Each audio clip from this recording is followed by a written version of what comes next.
If we vote Leave and take back control, I believe that this Thursday can be our country's Independence Day.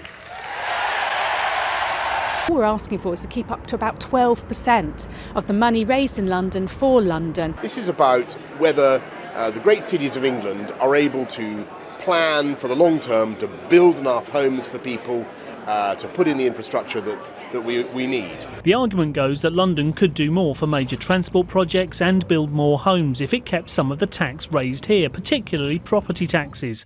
Council tax, for example, raises £3.4 billion, stamp duty £6.2 billion and business rates £2.6 billion, a total of £12.2 billion.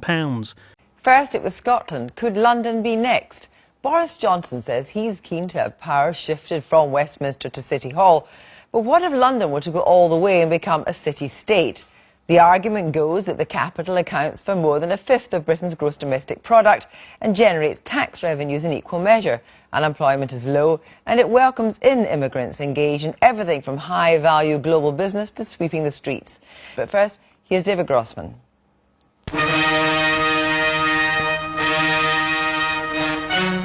A British passport for Pimlico.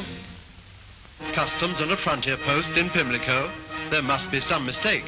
Back in the late 40s, the idea of London, or at least part of it, becoming an independent state was so absurd it was the basis of a wonderful Ealing comedy. Nobody, though, is laughing at the idea now. You see, technically these Burgundians are aliens.